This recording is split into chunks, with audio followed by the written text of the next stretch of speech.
Hey, everybody. Welcome back to another episode of anaxSKOOL Live. I'm not in costume, but today is officially the Halloween edition. It didn't start out that way. A few months ago, I talked to John McMillan, who is, if you've seen his work on Instagram or Facebook, you know that he is a wizard with composite. He's really amazing with it.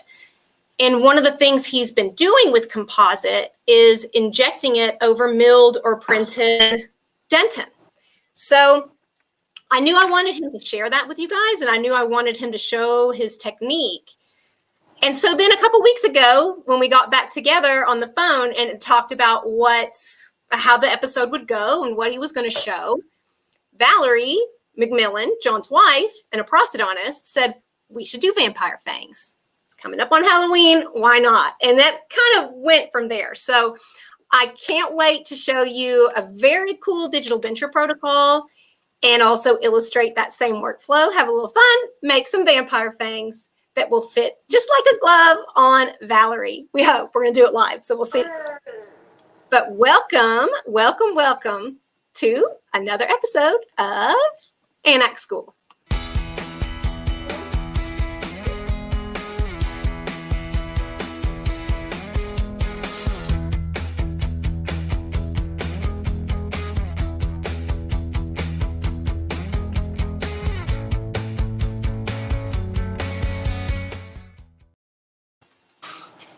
Hey, John. Hey. How are I you always today? laugh when I bring my guests on. That really annoys me when I watch the episodes later. And you're making me laugh. So weird.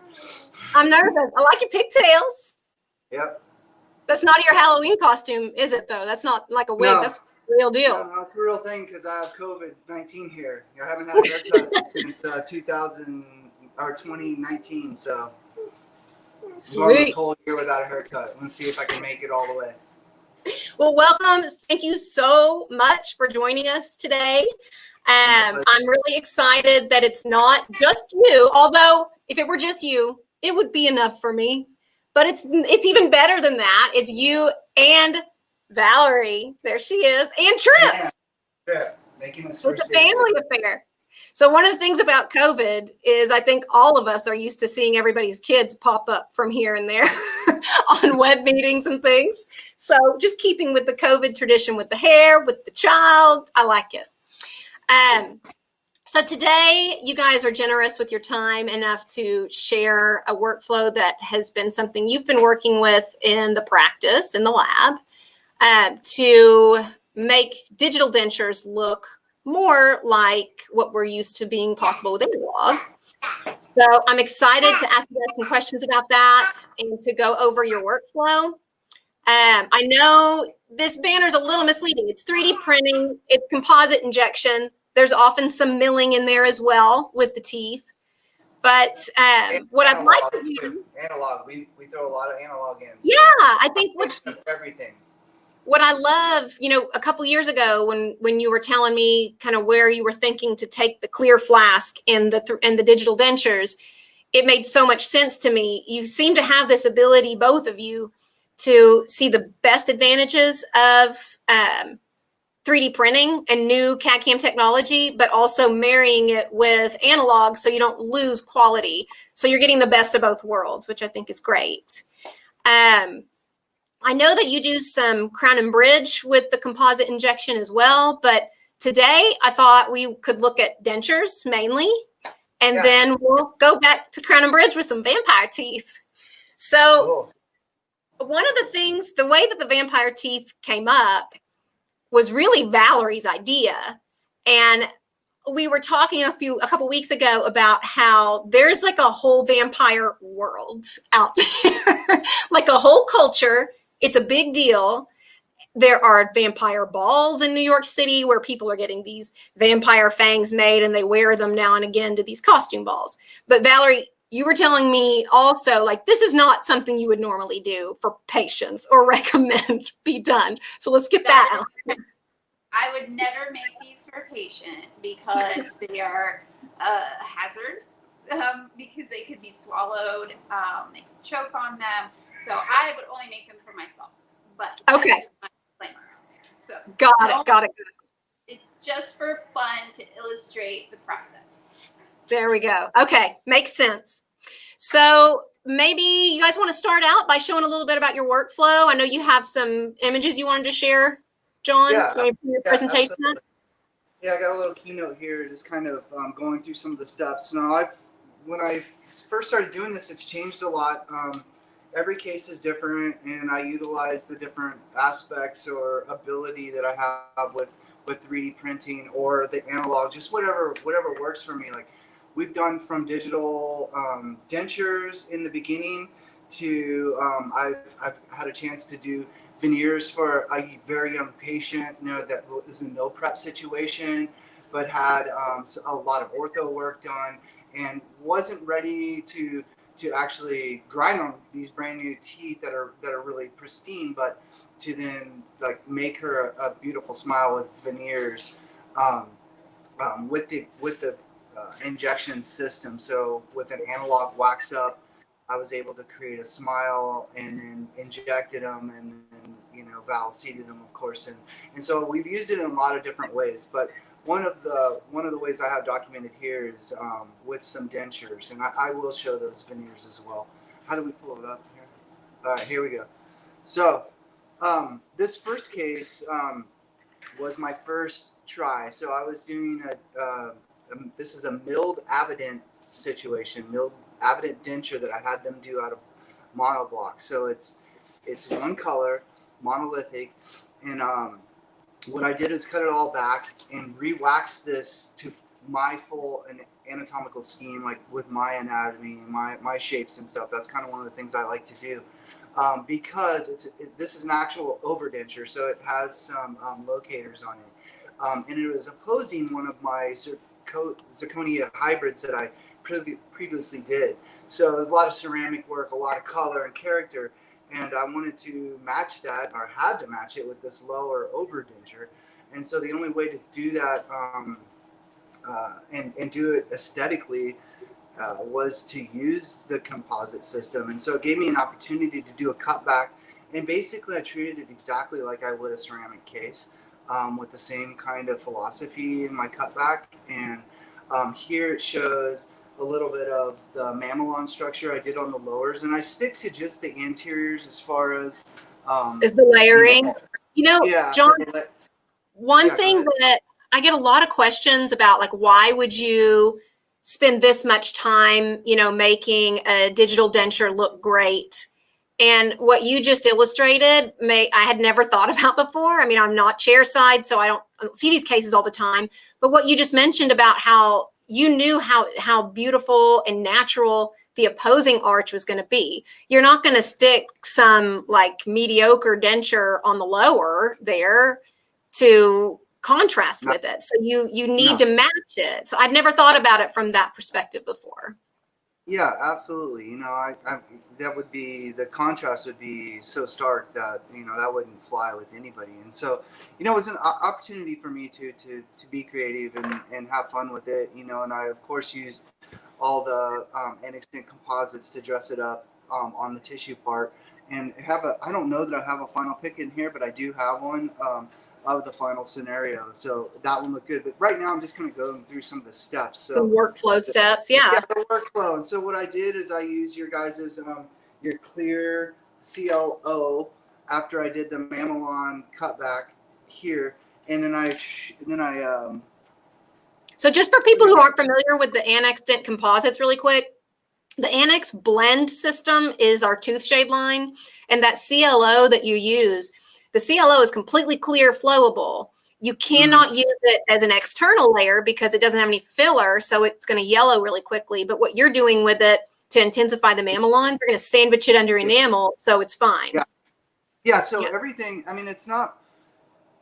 I'm not going to spend the time doing all this detailed work unless it's intrinsic, because it'll just wear off. And so to be able to cover it with my final contour, because that's what I've done, is I've spent all the time designing and engineering this, and then you capture that full contour with your guys' clear silicone matrix material. So I have my full contour captured now. Now I can go back to the actual cast and start my manipulation and cutbacks and some intrinsic detail work so that I can get the colors and everything right. So it's trapped inside. It's not going anywhere. It's never going to wear Right. away. Hey, do you want me to show really quick the overall like overview of the steps with that flask, just so people can understand what you're working with? No, because it's a really, I wish it were a really common system. I think it should be, but most people haven't seen it or haven't messed with it before.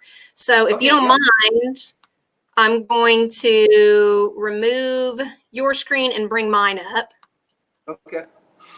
And I'll just quickly run through it. So this is the overview of the Annex Form clear composite system, starting with a wax up, mounting it in the base of a clear flask. So this is a telescopic case. There's not a stone model. In an implant case, we have a different flask that you can fit the stone model if you need that. But you're spruing 4 different points on a full arch just to equalize the pressure as the composite injects in. And then you are filling the flask lid with a completely clear duplication material. And it's, as you know, John, like when you mix that stuff up, it is full of bubbles. So you put it in a pressure pot to cure, and it cures for it takes about 30 minutes. So it's longer than a typical duplication material, but that gets all the bubbles out. So what you're left with is this. And you can see in this case, they put a metal frame in. It's a telescopic case, and you can see a nice image there of how it looks with the space around the frame. In this case, they had to opaque that metal frame. So once the frame's opaqued here and they put it back in the flask to inject, they're injecting dentin first, flowable dentin, and we even have it in like what we call the big block, which I think you're going to use today, that has 20 grams of flow. So it's going to go, you don't have to change out syringes. Then you take it out and you get to the point where you were just showing, where you're putting your internal effects in and you inject enamel, and that's what comes right out of the flask. So just to give people an idea, and then of course you're layering the pink. It's a little problematic to inject the pink, but hand layering the pink. So that just gives people an idea of the overall workflow. Yeah. I think that'll help make more sense of what you're showing now. Yeah, and when I go to actually doing the Fang part, I mean, essentially it's the same exact workflow, and I'll briefly go through it. And then I have all the parts and pieces here with the actual model, the full contour design, and the silicone already captured to the full contour design. And then here's the bigger version of what you were talking about, the bigger clear flask, because it has to be clear when you're using this so that the light can transmit through, and you're using the clear AB mixture of the N-extent clear cast matrix, so that obviously the light can penetrate. So can I go back to mine now? Or? Yep, it's showing. All right, right on, cool. So I use a little buckle matrix here, so to my full contour, just to keep me in check of my dimensions, because you don't want to get outside of your full contour shape. Otherwise, it will hinder the fit of your silicone over the top, and it will it can throw it off. You want to manage your layers just like you're layering a crown, and so when you're laying down different kinds of composites intrinsically, you don't want to go beyond your final contour. Otherwise, it won't allow a good coverage of your enamel. Okay. And so here it is with the translucence thrown on the incisal edge of that cielo that we were talking about. And that shows the light emittance. And it's a little bit exaggerated. Not every case is the same, but it gives me a good enough look. And I kind of went back and bumped this down with the rubber wheel a little bit. And you'll see I also did it on these vampire teeth that we're going to cover with the enamel big block here in a little bit. I use this same exact technique for these too. So moving along. Here's another view from the lingual, just so you can see the light and the mamelons. I've used some of your guys' stains to characterize. Like this one is color colors S, yellow. This one that I use. And then there's a bunch of different ones, but just to get some colors to match my existing. Now, switching gears a little bit. So that shows the intrinsic part. This is going to show more of a digital denture in the mouth. So Valerie and I did a thing for Carbon where they wanted us to take one of their Denka models when they first came out with the material in their big old printing machine like we have over here. They wanted us to characterize it, and so we worked together on doing basically the same exact process. I stripped down one of their original Denka denture base and printed denture teeth dentures that Valerie designed, and cut it back, did full contour shape on it with some wax, captured it in my silicone matrix, the full contour final, and then stripped all the wax off and got back to my cut back. This is the patient when it's finished in some glamour shots we took in the office. Here's with the big blocky enamel and some anaxSKOOL gum tissue on it. It's an upper and lower, so you can see the translucent, very nice. I mean, it looks a lot like porcelain. And I saw earlier this week, one of my friends posted from his course that he just took. And his composite work was insane. So you can do insane composite work, and it looks realistic. It looks like porcelain to me, and it's very strong material. And the Annex blend is all color matched to Creation ceramic, so it's designed to be used like ceramic. Well, what I was going to mention here is that the denture materials used here are not very strong. Yeah. So you have an issue with the difference between what you're layering on, and so I would not recommend layering or spending time layering composite on like the Denka materials, and we have only really done that on milled PMMA. I'm even cautious about placing it on a printed base at all, because the Lucitone print that I'm using now is very strong, but it actually can flex, and so I'm not certain about applying it to that material because of the difference in the flexibility of the material. So when you're considering adding it to give characterization, so far we've only done that for a fully milled PMMA. So on the Avident dentures, you've been layering the composite on the teeth, on the base, and right now we don't really know how those materials are going to wear in the mouth on a more flexible. That's the thing. We've been pioneering all this stuff, and we don't really know the materials. And when we did this denture, there was no Lucitone. I mean, it wasn't even invented yet. And this denture we actually made for free just to be challenged. Like, can you make a printed denture look good? And we were like, yes. Yeah. We are going to do it. So that's how we ended up with this one. Okay, got it. Here's what the denture started off with on the top. And here's what it looked like afterwards with the intrinsic stains and the inside edge and the enamel on characterization. But you can see how ugly and generic and like, God, it was just when Val and I first started doing this, we were just like, geez, we have to do something to make this look better. Well, and what's nice about the clear Flask, if you're going to do it with composite, which is super wear resistant and stain resistant, if it's cured properly and polished and sealed properly, if you're going to do it with composite, all you have to do is those printed dentures are a starting point. And whatever texture, whatever form that you carve into those before you duplicate them in the silicone, that silicone's going to pick up. So whatever you put in that flask, you're going to get out. So it's super predictable. So I think that's what scares people about analog, is that you lose the predictability and control of CAD/CAM. But there are systems like this out there that give you that analog workflow with predictability. I see, and I think of it the other way. I think that yes, you can turn on a machine and it's going to do exactly what this computer says it's going to do. But the quality the definition is not there. And I like the predictability of analog.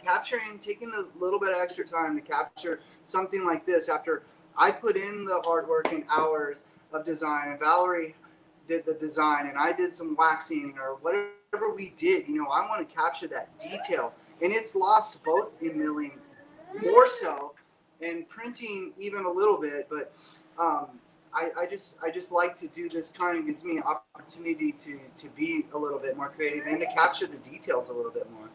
Yeah, but I think a lot of people look at composite and they think about the fact that once you cut back that printed or milled tooth, now you're starting from scratch again and you're layering the composite on. But with this composite injection, that's not the case. You're capturing that form before you cut back anything. So you're going to be able to return to that. You have to. I mean, you put all the time in it's like a diagnostic wax up for a full mouth case of whether you're doing a pressing or you're going to copy mill it for a hybrid or whatever.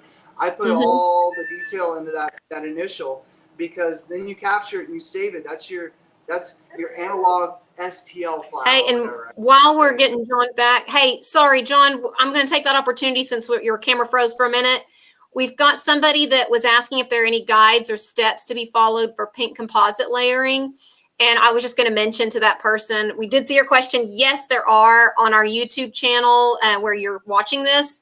We have some other step-by-step videos. They're not John's technique, but maybe we can come back and do that with John another time. But yes, there are videos there on our anaxSKOOL USA YouTube channel. Okay. Am I still frozen? Nope, you're good. All right. So moving right along, honestly, we aren't really characterizing a lot of dentures right now unless they are milled, and it's still not that many, just because we are limited by the materials that we're putting the stuff on. So until we are there's more studies and there's better, stronger, materials that we know are going to have longevity. We're just not spending a lot of time in that regard. Val's doing all the design herself. She does really killer designs with shapes and orientation. And so that's actually in the real denture world. I'm here now. I see this, and that's good enough for right now. But when it comes time and there's a good material out, we'll dive more back into the characterization. But we did it in the very beginning just to see what can be done. We know it can be done. I mean, it can be done awesome. And I mean, I said earlier, it makes so much more sense. It's not about showing off, but when you've got an opposing ceramic art, it is for me. I love showing off. Okay, yeah, but clinically, the applicable point you had about a patient with an opposing arch that is beautiful and done very nicely with ceramic, you can't stick a milled denture in there. And there are oftentimes, even the best denture teeth may contrast with a beautiful arch of ceramic veneers or crowns. So it does make sense. Here's a milled denture right here. This is just fully milled. This is ready to go, and this is out of the mill.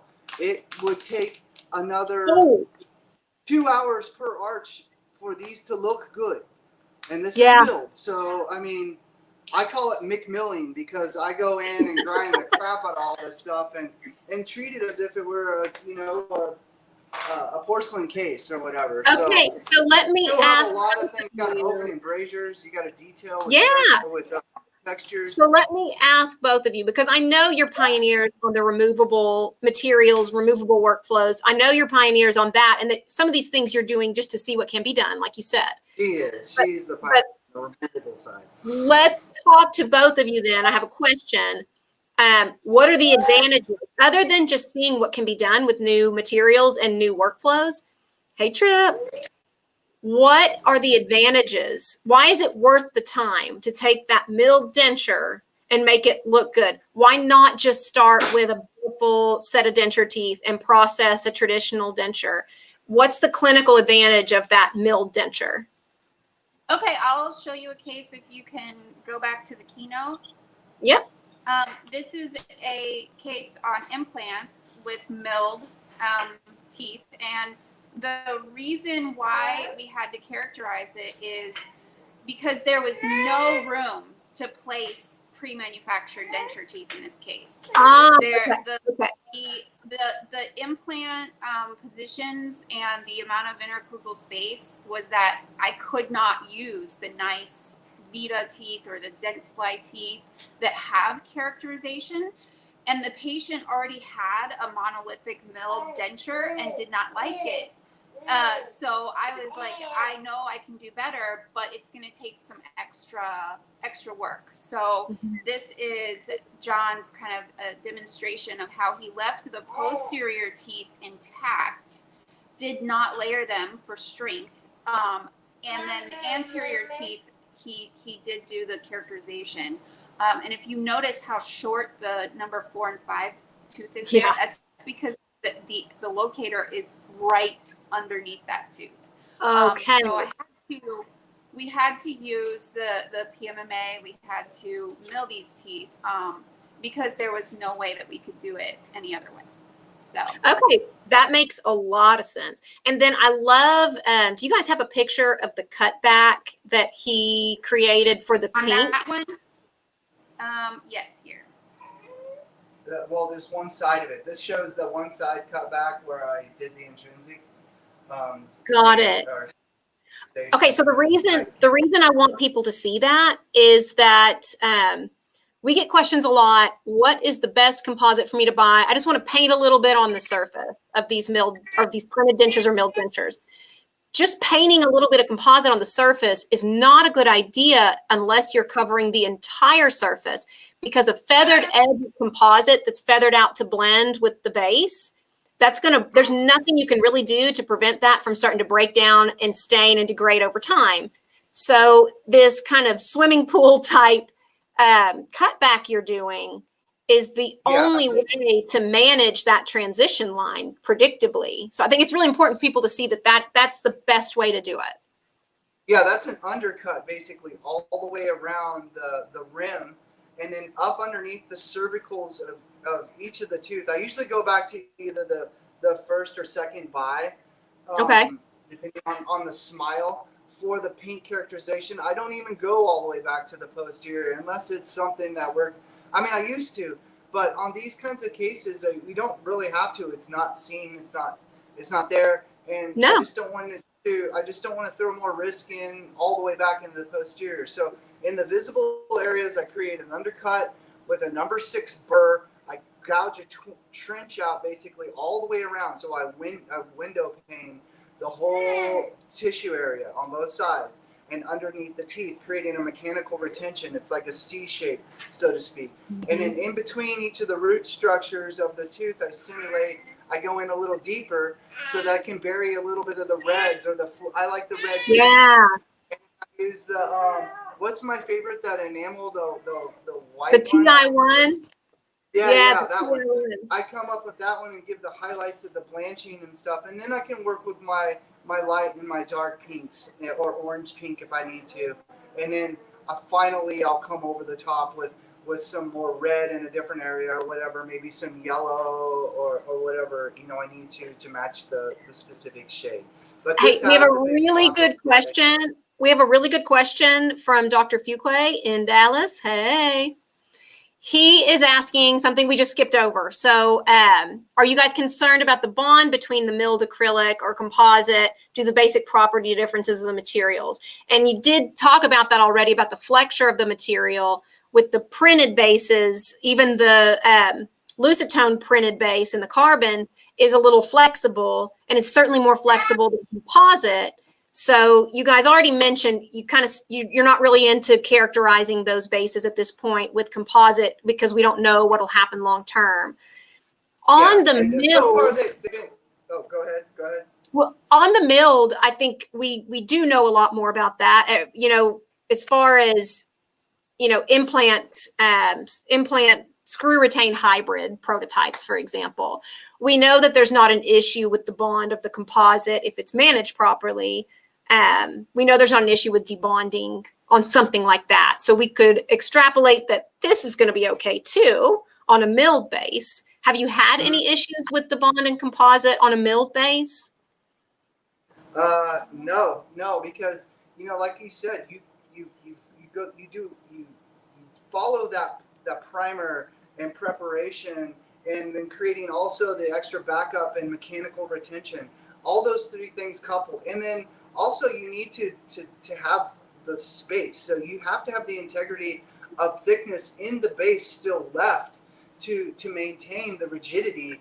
Otherwise, sure, that's a good point. For failure. So it's not for every case. And yes, I'm always concerned about it in every way, but I've put composites on everything from regular, traditionally processed, press packed acrylic dentures to pectin cases. I have pectin cases over 4 years in the mouth. People are always hawing about, oh, it's going to absorb, liquids. Yeah. Anybody in my career, my experience, anybody can screw up anything, and I've seen everybody do it. But you learn from your mistakes. You follow a strict protocol, and you follow that stuff religiously, so to speak, and then you're safe for the most part. But like on this material, we don't know. This is day by day, so we examine it. These patients come back in every few months, and we check it. We get under the magnifying glass and we look at it, and if there's any cracks or any flexural damage, we note it. But so far, so good. I've had a couple little issues with some chipping, but you never know what the patient's doing because they're biting on crap. But they can chip porcelain. Well, and exactly, they can chip porcelain. So the nice thing about a chipped composite is that it's repairable chairside. But let me ask you, we're kind of breezing over the actual protocol because it's so second nature to you. But before you're layering any composite on a milled PMMA or a printed material, it's the same process to prepare those to bond. So you're sandblasting, cleaning with alcohol, and then I do. Yes, no water, absolutely no water. I don't steam or anything like that. I use a little bit of alcohol on a Q-tip, and then I'll even use primer, like a certain type of ceramic primer that I like. It prepares the surface really nice for me. I like it, and then I go right into, if it's on a pectin, I'm using Pec Bond, or I'm going to use Bond LC and light cure that. PMMA. That sets the foundation for your air inhibited layer, reaction layer, to then adhere more composites to.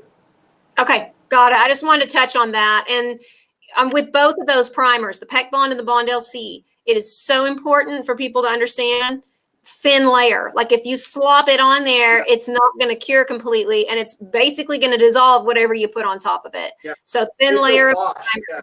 Yeah. Okay. Yep. Got it. All right, is that it? We're done? Yeah, done. All right, so I want to, this is the veneer case that we did. So same kind of technique. It captured, you can see here the full contour is captured in the Flask. This is the larger Flask due to a taller model. The printed models work better in the smaller Flask. The smaller Flask is really cool. Hey, how are we on time, by the way? Because I start blabbing and then I don't even. We got like 30 minutes left. Okay, cool. All right, so what I've done here in this picture is I've just captured the full contour. Let me see, is this going in line? All right, there it is, captured in the silicone. Oh boy, not sure why that's in there. There's now the I'm big getting block. ready to inject. Yeah, this is the big block. So a lot of people use sprues, and I know that's the recommended way. Like on a case where you're covering the whole occlusion and you got this good wrap, it's smart to do that. I mean, I can see where that's a benefit. In my cases, I've not done it that way. I kind of come from the old school where I make a lot of temporaries and a lot of like integrity and self-setting temp materials and stuff. So I've gotten used to just injecting the dimension I need inside of my just basic matrix and flowing it over. So I kind of use that same technique with mine. These are Yeah, veneers. and I had no So idea the that's what you were doing until yesterday when you told me that. I had no idea. Yeah. So, but it works. It works for me, you know, and there's not a bunch of connections to these teeth here. So I would worry about it flowing if I sprued, and I didn't want to put, you know, 12 sprues across the front and inject each one. You can do that, and I guess that's what's recommended. But for me, this is what I do. I just flow it in and squish it down, basically. And there's a little excess. And so you actually gave me the good tip on letting it chill in my drawer after I tighten down the flask out of the light, so that it gives that expansion time for the excess to dissipate kind of down. And you have a little bit of flash, which is, I'm cool with that. I'm fine with it. I just expect it. So I'm used to it. But with the sprue technique, you can manage it a lot more. You can put in there exactly how much you need and watch it actually fill as it goes. So yeah, it's pretty cool. Just a little bit sloppier. Well, no, but Sebastian Mosconi is the one that told me about putting it in the dark drawer and letting it relax. And I'd never thought about it because I'm more used to the regular anaxSKOOL flask with the putty. And that putty's 70 shore hardness, so it doesn't move. The material doesn't move it. But the 22 shore hardness clear material is so soft, it's easier to get it to flow. Like you don't have to worry so much about your cutback where you do with the putty. It's easier to get it to flow through and not get stuck anywhere. But if you don't put it in that drawer, you're going to end up with dimensions that are greater than what you put in. So. And that could really hurt you in a situation where you're doing an occlusal scheme, a full contour over the top of a. Yeah, like if they're bites, you can have a high bite. It wasn't that big of a deal because I was still going to come back in shape, which is something I didn't really have to do. But like in a situation where there's an occlusion involved, and those dimensions could get morphed if you squeeze in too much, and it's split. And it's stretching out the silicone. But Sebastian, that was a good tip, man. Thank you. You got a big brain. I appreciate it. He does. All right, and here it is. Just captured the full contour, and then that's it on that. I don't have any of the finished ones of that one. Did I skip? Okay. All right, so basically that's it. I'm ready to start going into the live. I've kind of bounced around, I know, on several different cases here, but I think unless there's any more questions, you know, I'm gonna go to the actual vampire teeth. Yeah, let's do it. Demonstrate my technique with the flask. I've had my big block sitting over here in hot water, which is helps it flow easier out of this tube, because it's a little tough in the beginning sitting at room temperature, whatever your room temperature's at. It's a little harder to push. So set it in some hot water, get it ready for the flow. Nice. Yeah, go ahead. Oh yeah, Val wants to talk about her design a little bit. Yeah, please. Because she designed the initial ones. Oh, can you put up the computer again? Yeah, sure. I'm sorry. That's okay. So in order, I actually did design the Fangs in 3Shape, and we printed the models. And then we'll get into what went wrong. Disaster. So in order to set this up, I selected teeth numbers 5, 6, 11, and 12 as temporary on a prepared model.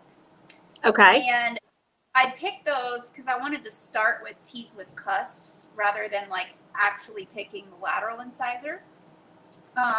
So I put my teeth on there, found a library that was really kind of sharp looking, and just designed the teeth. So they're like that. And whenever I've made myself fangs in the past, I've always covered the linguals, because covering the lingual gets you, you engage some of the retention, and then you have something that snaps in, and then you don't have to use any kind of temporary cement. Oh yeah. That's just how I've always done them. Again, for myself, never for a patient. in the past. So then we printed both of these models. My the diagnostic plus the wax up, and we decided to add some additional cusps because why not? Why not? Never seen them. Okay, so you were the one that told me about the fact that there are different like types of fangs, where sometimes I've always just seen the like canines, but the design that you made is both laterals and canines. Yeah, and you're probably just honestly not paying attention because most shows, yes, that's likely. Like in like True Blood and Twilight. I mean, I've never watched Twilight, but I will confess that I did read it years ago. A lot of the vampire teeth in Hollywood are on the laterals, and I personally like it's more noticeable. So and then both is maybe better. So I like the lateral look. I'm a cuspid guy. I like the cuspid look because I'm old school. But then I'll let John take over what happened to these printed models. Okay. Okay. So Yes. You see them on the carbon printer base there, build plate. She printed her existing teeth in this their natural form, and then she created the designed ones as well. So where I would go analog and wax like I had to here, and I'll explain why in just 1 second. She did it in digital, so I was gonna matrix her final contour, the fangs, in the clear, and it's a 3D printed model. This is one of the things you need to really to pay attention on. Is you have to seal these models with a sealer. I have experimented with lots. I prefer super glue. Super glue doesn't work very good on printed models, in my opinion. The thing I've been using that works the best for me is this Duo Master from Renfert. It does a nice even coating, but you have to seal your model. And when I say seal the model, I mean seal the whole thing. Everything. This is very runny, so it's like a nail polish brush. And you can coat it on really easily. It doesn't build up thickness, but it coats evenly. So coat your model. And this goes for even waxing and any kind of things that you're going to do. Because what happened was last night when we were planning all this day and I was going home, we had a family photo shoot we were doing. And I threw my model in the pressure pot in the silicone. And when I got here this morning, I was all groggy and nervous thinking, oh man, okay, I got to get this ready, and I'm always nervous before I do anything. I pulled it out, and the model completely was stuck to the silicone. And I used divorce. So people, divorce is what you're supposed to use as a separator. It works the best for this putty because the silicone will stick to the putty. So if you're using a stone model, you don't have to seal it. But you have to use the divorce around the putty. Otherwise, or else it will stick together. Just bonds to it, and it's a freaking mess. And the interface isn't good, so it will throw your dimensions off. So anyway, this is coated. There's no going back after this. This was ruined. So quickly this morning, and Tay knows and Val knows, I waxed. I tried to mimic what she did. Actually, I think mine's better than hers. Stop But I had to mimic it on her existing model, so I'm glad that she made that regular tooth model. So then I just ended up capturing it analog to the silicone. And so now what I'm going to do is go bust this off and steam it clean so that I have a clean interface to go live with. Before he does that, I want to show that my design had covered the entire occlusal or the entire lingual in order to get retention, and John's has only covered. He didn't do it. No, I did it 1/3 coverage on the inside of the ledge, but this is better. I will admit this is better because we did try this, and this has enough retention to snap in. Okay. Now, obviously, I wouldn't eat with these or anything like that, but it does stay without any kind of temporary cement. Now, the other issue that we had to consider is the material. So if we are engaging some slight undercuts in order to gain retention, I didn't know that using composite would be the best choice. So instead, we used a temporary crown and bridge material, Integrity, because it'll flex over those undercuts. And so that's what we've used as our dentin layer, was a dark an A2 Integrity. On these, but hers are yours are These are yeah, A1. All right, cool. So I'm gonna scrape this off really quick and we'll inject. Sweet. I don't know if you guys noticed Valerie's bling on her fangs that she's so casually wearing. Yeah, hey, I'm going to make you like the solo so they can really see. So yesterday, this is our backup, just A1 Integrity with no characterization, and I just wanted to wear them because they're so cool. Now we also added bling because I've never seen anyone add bling to Fangs, and so we wanted to be the first, although maybe it's happened. I carefully picked out, hey, where's all the little bling gems? Here they are. These are all of my different gems. Oh my gosh. Now, as a dentist, I can tell you none of these are approved to be put in the mouth, and this is not approved, and possibly poisonous on here right now. So these are just from Amazon, and I went through and I looked at what would a woman maybe 200, 300 years old have put in her tooth. Something old looking, something kind of rustic, Victorian era. So that's why I picked this this gold with rhinestone in the middle, kind of something like an old jewel. That's what I was. Yeah, I love it. Hey, can you see me a new bottle of this? I keep spilling it. I know you've spilled it 3 times today. So you know what a lot of people do? I'm going to tell you this trick. Take some of your. They put a putty base on it. Yeah, yes. Yes. I'm a slow learner. So anyway, I'm coating now with Divorce. This is a sealed model, so we're not going to hopefully have any issue with the silicone, or not the silicone, the composite really sticking in other places. Yeah, it's funny. So ever since 3D printing came along, if ever we get a call and the caller ID has the word ortho in it, I know already like they want to buy some Divorce. Apparently this is a really effective separator for resins and composites on 3D printed bases or models. So they're always really impressed. I'll say, oh, are you calling about Divorce? Yeah, how did you know? I just had a feeling. I didn't take my shot today. I guess I was more nervous than usual and I forgot to do the shot.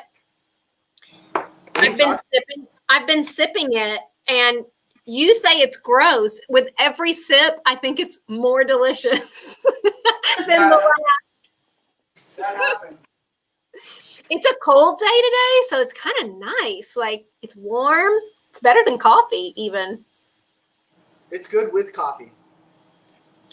Well, I told you when one of our episodes got a little intense, I might have accidentally spilled a little bit in my coffee. It happens, Tay. It does. All right, anyway. So I am putting the characterized vampire teeth on the... So you're putting the dentin that you've cut back and stained. And then I put the translucents, TO clear, and created like this little... The TO clear. CLO, whatever it's called. I don't know the names. It's clear. I'm sorry. I'm just bad about it. That's okay. That's okay. That's why I'm here. Me, so it's not like I'm telling somebody else to hand me the such and such, and I would probably remember it that way. I'm just looking around for something that says clear on it. So Anyway, they're on the model now. They're seated down. And this model, one of the cool things about digital printed models is that they fit exactly on the same mold. So Yeah, they've got that was recessed one of area. the saving graces between the one I screwed up and having this one too, Yes. is because they both fit exactly in Exactly the the same base. I same. didn't have to remake this part. Wow. Okay, that makes a lot of sense. So let me look at this really quick.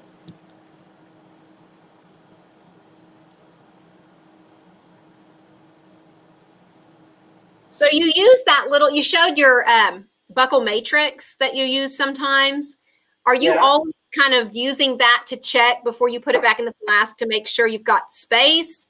Or how does that work? I talked about that, and I want other people to do that, but did I do that on this one? No. You're just wild with this one. Yeah, I'm just winging it. I mean, this is Fangs. The But you know what? Here's the thing. With. But here's the thing. Whatever can go wrong in this process, is it catastrophic? No. Like everything can be tweaked to where it works. That's what I love about the injection process. Yeah, it can be. And since it is enamel that we're injecting, it's not the end of the world to have it messed up. And if you're a good enough ceramist or a finisher or whatever, you can just shape it out. You can add a little bit more if you need. Yeah, sure. I add it right out of the tube sometimes. I scoop it up with one of my like a Hollenbach or something and dab it in areas that I need it in. Yeah.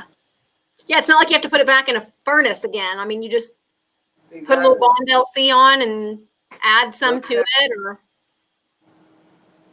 All right, well, I mean, this could either go bad or it's going to go good. I just really don't know. So okay, so I have one question for you right away. How the hell are you injecting a big block without the gun? Big block. You know most people can't do that, right? Oh, that's why you lift weights. Now it all makes sense. I'm strong. I don't know what else to say. Don't let the pig fool you. No, here's the truth. I don't know how to work that gun. John, we have a video. I give up really easily. Let's go back. I'm just a creature of habit. And if I can squeeze this, that's why I soak it in the hot water. So this became okay. For me. Okay. But let me just let people know before they emasculate themselves and have no success at doing what you're about to show that most people are not able to do that. So there is a gun, and not only is there a gun, there's a YouTube video that goes over every step on how to set it up. I'll check it out. Send me the link to that. Okay. Anyway, I just had to mention that because I don't want anybody trying this at home. It comes out so easily. Look at this.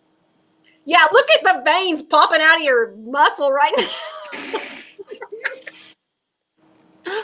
Just saying that it's not for everyone. I know. I don't want to be like everyone, Tay. That's yeah, boring. I know. That's why you're on anaxSKOOL, man. Yeah. So I hold it like this, using gravity because these are more of a veneer with a 1/3 overlay on the incisal edge. So I want my material to stay down. I don't want it to run up and over. Okay, so I'm adding it just like this. And while you're doing that, I'm just going to, for people who just joined, this is not the typical way that that the system is designed to be used. You're using it in a way that works really well for you. Typically, though, there would be sprue holes to inject and exit the composite. In a case like this, you'd sprue both those areas. So you'd have a disc sprue. Wait a minute, Tay. Yeah. There's people watching? Yeah, there's people watching. What? There's people watching. So there's the moment of truth. Yeah, okay. So here, I've told you, use the gun, especially for us weak prosthodontists. Don't get a hernia. That's what Fuquay says. Have you gotten a hernia? It's not that hard. I can agree. do it, anybody can do it.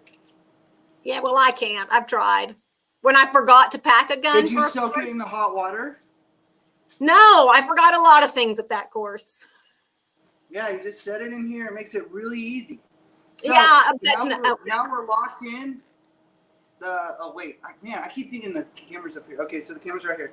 So we're locked in. Look what Tommy says. He's using a gun. He's got 2 of them. True statement. Good one, Tommy. I like that.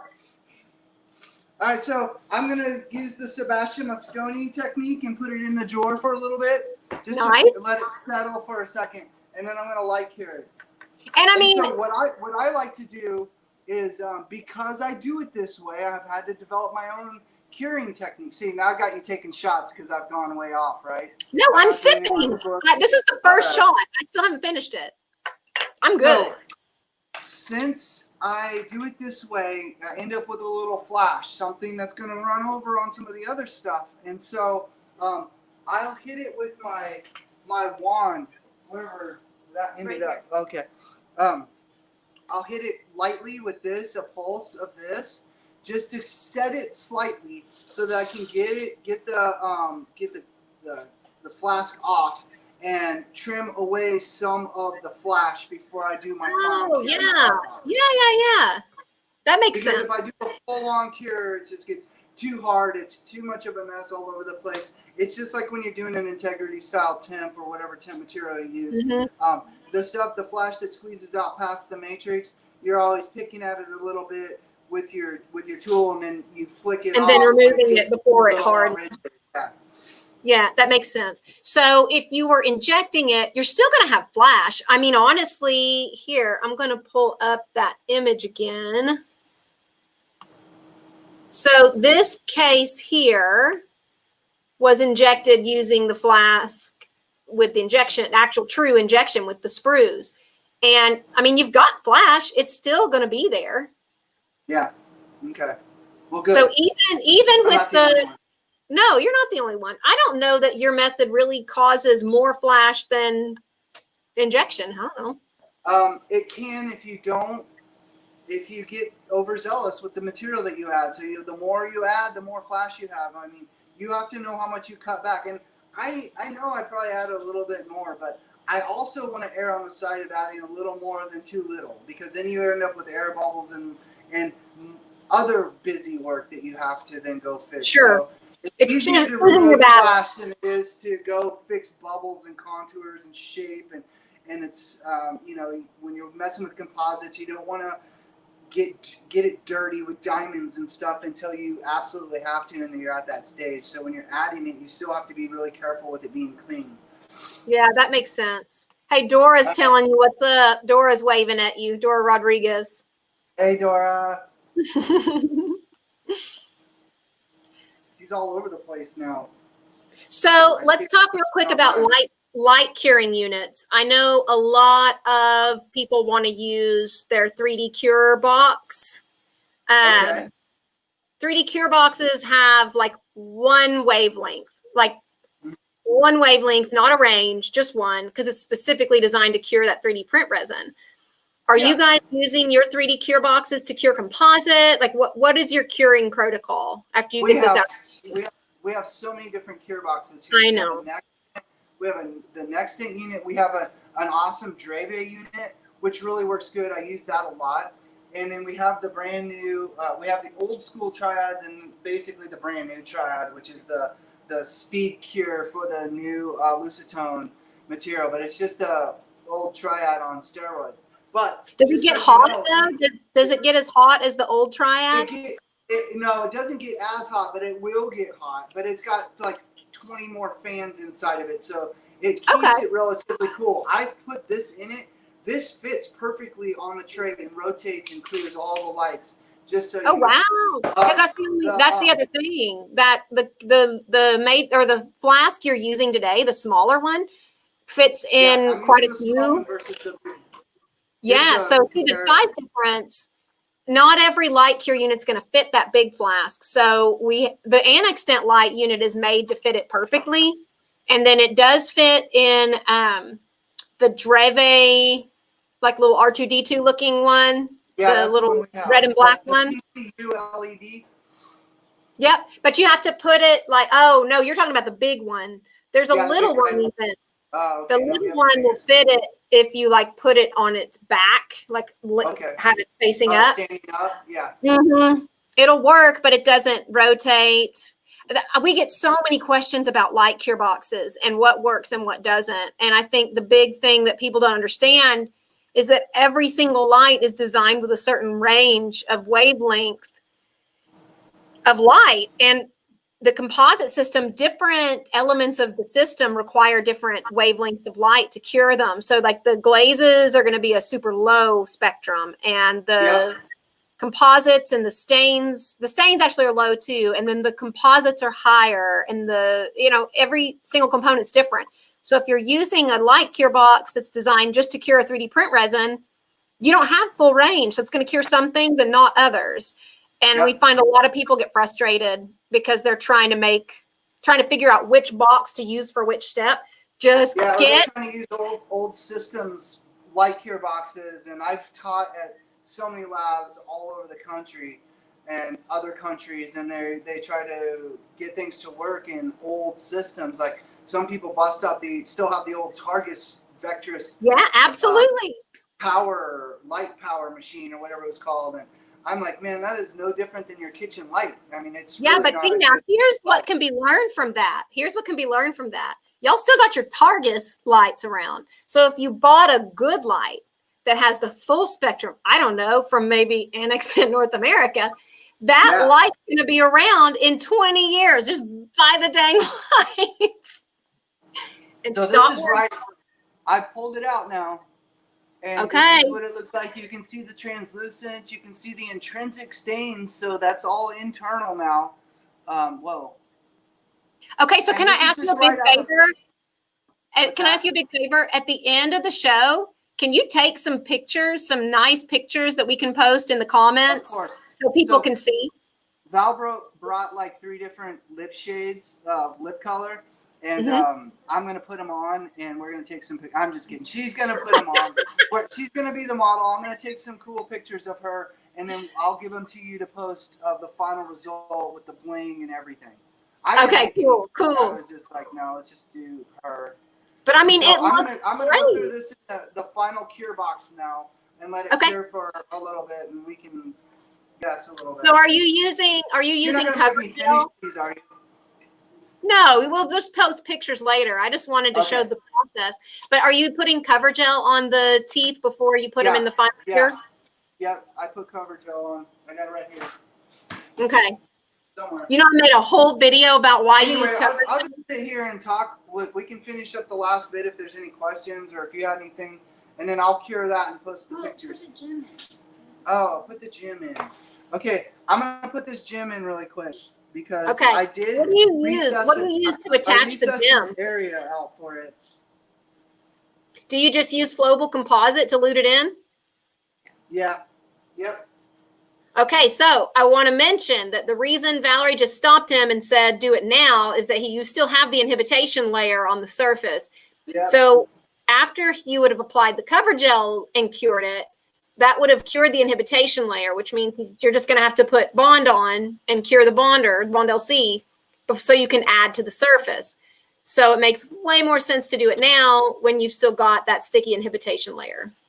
Yeah, it takes 2, really. I mean, if I forget my pants some days, she has to tell me to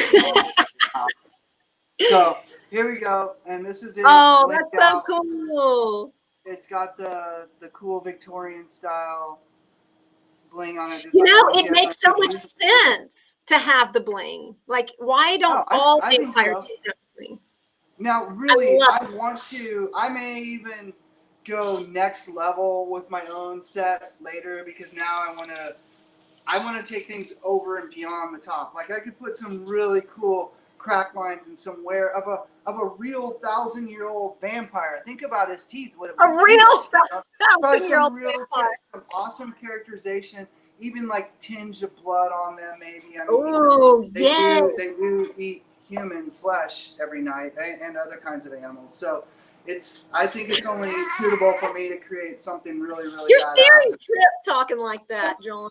Nah, he's chewing on milled denture teeth. It's cool. Is that your test method on the durability of milled teeth?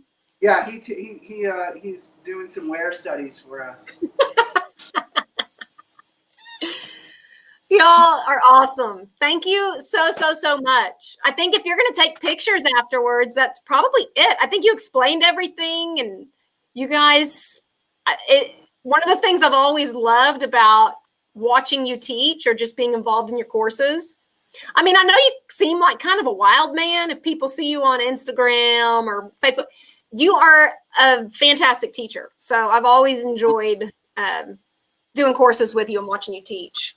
I'm not surprised we don't have questions. I can't wait till we can have more live classes. So it's been 1 year ago that we were at Lee Kolb's lab together when you taught that tectone course. And it does not, so fast. It doesn't seem like it was a year ago. No, I know, it flew by. I mean, Trip was just born. Remember, that was one of the first things he actually went to, and he was there for that course. Yeah, I know. It's crazy. So I can't wait till we can do things like that again. I love doing this in the meantime. I feel like at least we got to hang out for an hour today and teach together. Let's just do this Friday, okay? We'll just have the McMillan Tay anaxSKOOL show every Friday. Heck yeah. Topic next week, okay? Heck yeah.